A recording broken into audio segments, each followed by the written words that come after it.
Mga tips sa pag-aayos ng washing machine. Una, kung ang washing machine ay umaabot na sa tamang antas ng tubig pero hindi naghuhugas, buksan ang likurang takip. Malalaman mong natanggal pala ang pressure hose. Ikabit mo ulit ito at dapat gumana na ng maayos. Pangalawa, kapag sabay na napupuno at nagda-drain ang washing machine, nasisobit siya mazigchirinam patients. Narito ang isang lihim na kadalasan ay hindi sinasabi ng mga repairman. Ihiga ang washing machine sa tagiliran nito, tanggalin ang protective panel, alisin ang takip sa bahagi ng paagusan. Linisin ang anumang bara sa loob at dapat ay gumana na ito ng maayos.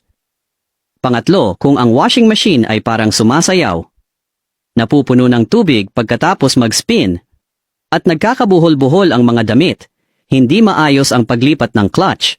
Hanapin ang clutch rod ng washing machine. I-adjust ito sa 20° na anggulo. Hayaan ang traction device na humila ng mas malaya. Dapat nitong maresolba ang problema. Pang-apat, mabagal ang pag-drain ng tubig. Una, isara ang gripo.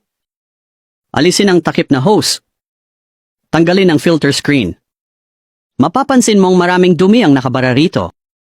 Tanggalin at banlawan ito gamit ang malinis na tubig. Ibalik ang mga piyesa sa dati nilang pwesto at dapat bumalik sa normal ang daloy ng tubig. Panglima, ano ang gagawin kung ayaw magbukas ang washing machine? Buksan ang takip sa itaas. Hanapin ang fuse at palitan ito ng bago. Dapat ay gumana na ito pagkatapos. Pang-anim, kung normal ang paghuhugas ng washing machine pero nag-a-alarm ito habang nag-spin. Narito ang tip, tanggalin ang panel. May sira ang door switch.